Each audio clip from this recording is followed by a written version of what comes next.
Bonjour les balances, bienvenue sur ma chaîne, merci d'être là. Je suis ravie de vous accueillir pour votre guidance du week-end du 29 et 30 juillet 2023. Donc toujours pareil, un guidance générale intuitive, ça ne peut pas résonner avec chacun d'entre vous. Prenez uniquement si ça vous parle, si les messages vous sont destinés, vous le sentirez. Donc ne prenez que cela.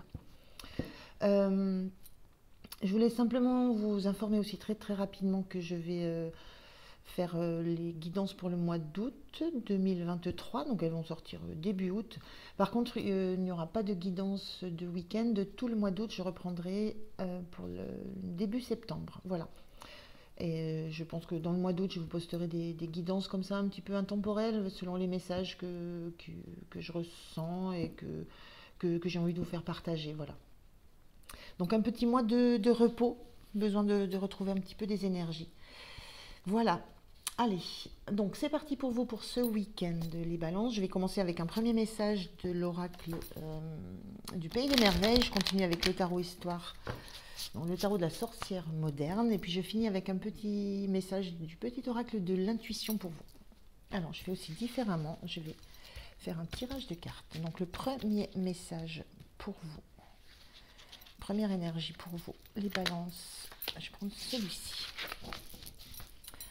Allez, on est parti. On a la carte 2 qui nous parle, qui nous questionne sur qu'adviendra-t-il ensuite. Soyez prêts pour l'aventure. Il y a une notion de chamboulement, de changement, de pause avant l'action peut-être. Il y a vraiment la sensation d'être, de se questionner sur une suite, d'être en sentiment de s'ennuyer un petit peu, là, d'être en attente de quelque chose qui bouge, d'être prêt à ce que quelque chose bouge.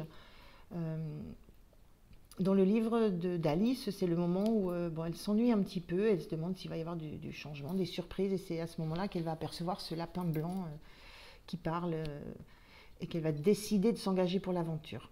Donc là, il y a vraiment un questionnement, le fait de se sentir prêt à quelque chose de nouveau, à du changement.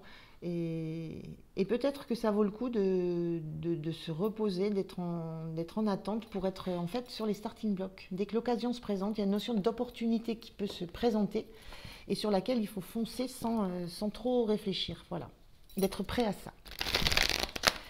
Allez, on y va avec 3 cartes du tarot d'abord, ensuite une carte pour comment vous vous sentez, une carte pour le soutien et une carte pour la fin du week-end. Donc j'y vais avec, c'est pareil, je fais glisser le jeu et je pioche les cartes pour ce week-end. Alors, on va voir les 3 cartes pour la situation. Première, deuxième, troisième. Je vais en prendre une autre pour comment vous vous sentez, vous.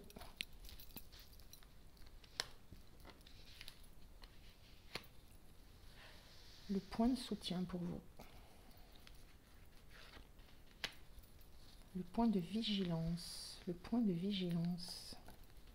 Celle-ci. Et votre énergie sur la fin du week-end. La voilà. Alors, on avait cette notion de pause avant un chamboulement et la fin du week-end. Et on a en dos de deck la force. La force, c'est l'énergie de quelqu'un qui assume ses peurs, qui a travaillé ses peurs, qui est en capacité d'affronter ce qui va arriver, qui est pour l'instant c'est comme si elle était en train de dire à ce lion calme, calme, doucement, ça va arriver, on va y aller, on va pouvoir foncer. Il y a une sorte d'énergie intérieure que vous sentez, c'est comme s'il y a quelque chose qui gronde en vous, une énergie intérieure qui gronde et qui vous avertit que quelque chose va changer, qu'il va falloir un petit peu, voilà, une sensation de libérer les chevaux à un moment donné. Mais cette énergie de se dire que c'est pas encore le... Voilà, elle tapote la tête, c'est pas encore le moment. Ça va arriver, c'est pas encore le moment. Mais il faut être prêt. Il y a une préparation, il y a une sensation que ça va bouger, que quelque chose va se transformer. Et quelque chose qui va nous demander de nous mettre en action, de bouger très vivement. et voilà, et de faire rugir un petit peu, rugir le moteur. C'est un petit peu ce que j'entends. Alors, on regarde au niveau de la situation. On a ce 8 d'épée, un 4 de pentacle, et on a un 6 d'épée inversé. Alors, au niveau de la situation, on sent que là, pour l'instant, il y a quelque chose qui est très stable, que voilà, il y a quelque chose qui ne bouge pas. On est vraiment dans cette sensation de pause, de quelque chose qui ne bouge pas. Dans la matière, ça ne bouge pas. On est dans du pentacle, dans de la matière, donc il y a quelque chose dans la matière qui ne bouge pas, dans le concret, on est un peu figé, on est statique, la sensation d'être... moi, je ressens la sensation d'être un peu coincé là, parce qu'on a ce denier qui est sur la tête, on ne peut pas se permettre de bouger, d'effectuer un mouvement sous peine de le voir tomber. Et voilà, et on s'accroche à des choses, on est bien planté dans des marques au sol, on ne peut pas non plus bouger. Il y a une notion vraiment de quelque chose qui ne bouge pas, qui est statique, et dont on a envie de se libérer. Voilà. Ce 6 d'épée, il est sorti à l'envers. Ce 6 d'épée, il parle de quitter un endroit où on avait beaucoup de charge mentale, de quitter un état d'esprit, de quitter quelque chose qui nous prenait un peu la tête. Elle est sortie inversée. Il y a cette notion justement de ne pas vouloir fuir ce qui va nous venir en tête, ce qui nous prend la tête. Il y a une notion d'affronter. Et ce 8 d'épée, c'est pareil, il y a cette notion d'affronter ses peurs. On est là, le 8 d'épée, dans une carte un petit peu d'auto-sabotage, où on se voile la face, on a les yeux bandés, on a une corde autour de soi, la sensation qu'on ne peut pas bouger, alors que cette corde, voilà, on a les épées autour de nous qui nous permettent de la couper. Ce sont des fausses peurs, des fausses croyances. Elles sont notamment liées aussi un peu au domaine relationnel, puisqu'on a les pieds qui baignent dans une flaque d'eau. Ce sont nos propres peurs, nos propres angoisses, peut-être, qui nous empêchent de bouger. Et on sent avec cette force qu'on ne veut plus les fuir, on veut les affronter. On ne veut plus fuir ce qui nous fait peur, ce qui nous prend la tête. On ne veut plus fuir un état d'esprit qu'on a d'être dans la crainte, d'un petit peu dans l'auto-sabotage. Et on sent que ça gronde, que ça commence à rugir, et qu'il y a quelque chose qui va bouger, on a cette envie d'affronter nos propres peurs. Voilà. Il y a une envie de passer à l'action par rapport à une situation qui nous met mal aussi. Donc surtout l'envie d'affronter ça. Et on a cette sensation avec la force. Ça, voilà, c'est quelque chose qui commence à bouger parce qu'on se sent vraiment trop prisonnier de ça. Trop collé au sol, trop les pieds dans des marques, dans des repères, dans des choses trop fixes, trop stables. Là, il y a besoin que quelque chose bouge dans le concret, matériellement, mais surtout dans le concret, il y a besoin que quelque chose bouge. Et ça passe par le fait d'affronter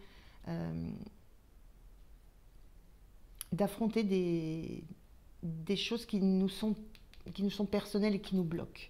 Et là, voilà, ce que je sentais, c'est que ça commence à rugir, et vraiment cette volonté de ne pas encore fuir ce qui nous angoisse, et ce qui ne relève pas de vraies peurs, ce qui relève simplement d'une visualisation de la réalité qui est faussée par du vécu, hein, parce qu'on a pu par des choses qu'on a pu vivre, et puis engranger comme ça, et sur lesquelles on se fait des fausses idées, et qu'on ramène à cette actualité du moment présent. Donc vraiment, voilà, ça, cette envie de se sortir de ce carcan dans lequel on est, d'affronter ce qui nous bloque, ce qui nous empêche d'avancer, et de ne plus fuir ça. Alors, comment vous vous sentez en as d'épée? Voilà, il y a une prise de conscience. Vous avez cette prise de conscience que ça ne va pas durer, que c'est le moment, qu'il y a quelque chose, il y aura un déclic, il y aura quelque chose qui va vous montrer que vous êtes prêt ou prête justement à affronter ce qui vous empêchait d'avancer, ce qui vous empêchait de bouger, ce qui vous empêchait d'évoluer. Il y a cette as d'épée, c'est vraiment la prise de conscience, c'est la décision aussi. On décide. Il y a quelque chose de très instantané, très vif qui se fait en vous. on pourrait dire une idée nouvelle, mais c'est même pas ça, c'est une révélation. Voilà, j'ai cherché le mot, c'est la révélation. Il y a une révélation qui se fait en vous.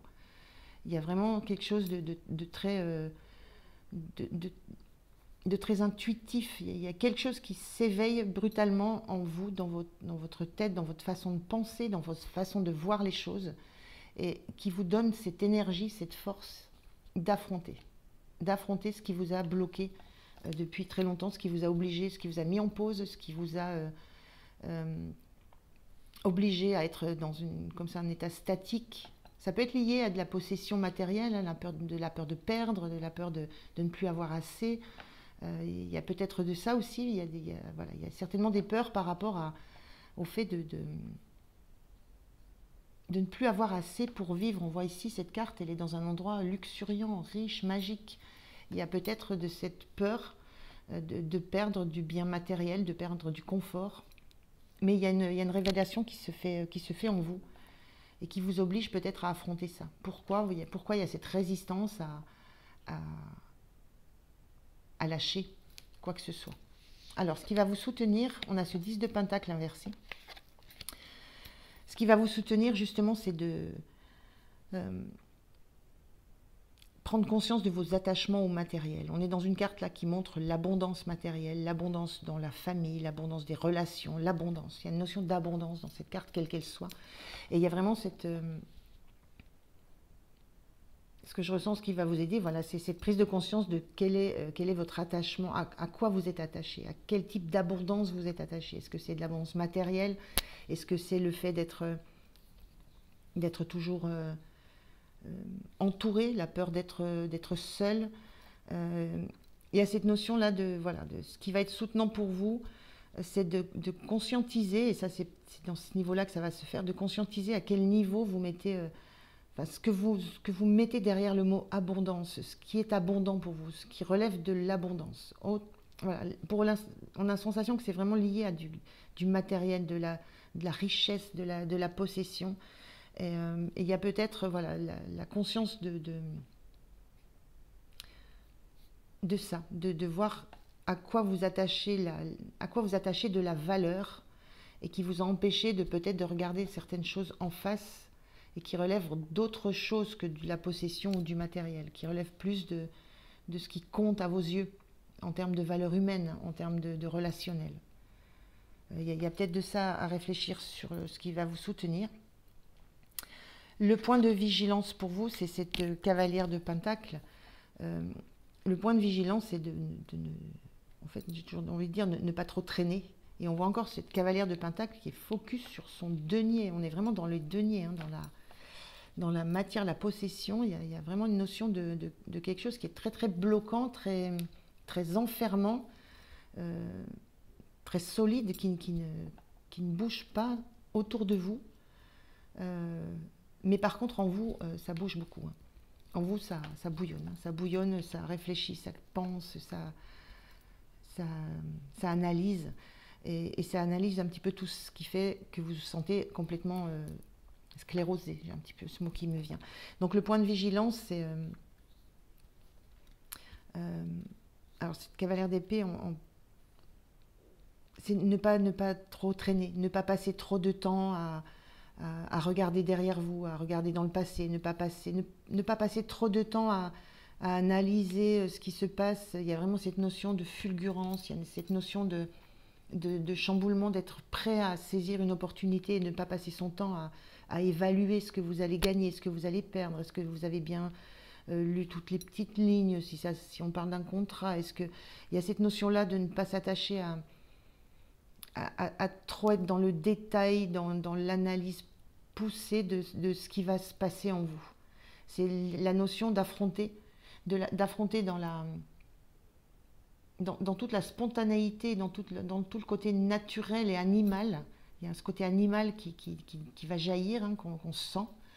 Il y a ce côté animal que vous devez laisser venir en vous pour comprendre ce qui se passe et surtout avancer.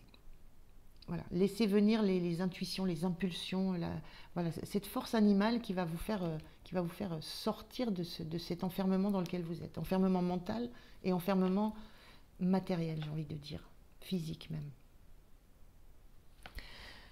Votre énergie sur la fin du week-end, le 2 d'épée, ben, vous choisissez. Vous faites votre choix, vous décidez, vous prenez un chemin, vous prenez une décision et vous la prenez vous la prenez en étant relié à ce que vous ressentez, à votre cœur, à vos émotions.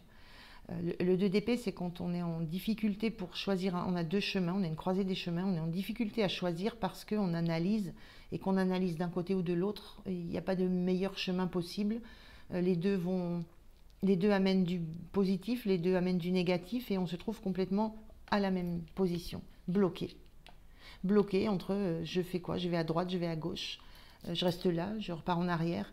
Et la seule façon, donc elle était inversée, je le rappelle, hein, donc la seule façon que vous trouvez justement de décider ce que vous faites, ce que vous lâchez, donc à quoi vous allez vous attacher comme problématique, ce que vous allez essayer de résoudre, vers quoi vous allez vous décider de foncer, d'avancer, vous le faites avec le cœur.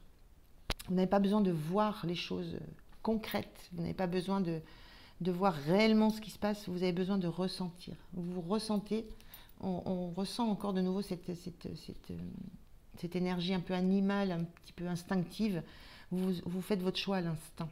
Et ça, c'est quelque chose qui est réellement complètement nouveau. Et c'est un grand chamboulement pour vous, c'est une mise en action, on le retrouve ici, qui est complètement différente. Vous affrontez les choses avec votre cœur, avec vos instincts, avec vos sensations, vos ressentis, et vous laissez tomber le côté très pragmatique. Donc plutôt joli là pour cette énergie pour l'énergie de ce week-end, ça bouge. Allez, je prends un dernier petit message, un message conseil pour vous du petit oracle de l'intuition. Le voilà. On a le ciel. Ta reliance avec le ciel est vivante. Elle allège ton esprit, accueille l'inspiration et des idées judicieuses émergent pour te connecter à ta force créatrice. Bon, ben tout y est là. Allégez votre esprit, c'est ce qui va se passer. Accueillir l'inspiration, les idées judicieuses, et vous allez vous connecter à la force créatrice. La force, on est dans la force, et il y a une notion de création, de partir dans quelque chose de complètement nouveau, mais avec un esprit beaucoup plus apaisé parce que vous avez affronté justement ce qui vous mettait en stand-by, ce qui vous mettait en blocage, et qu'à un moment donné, vous décidez. Vous décidez d'agir, vous décidez de bouger et d'écouter ce que ça vous fait, d'écouter la force et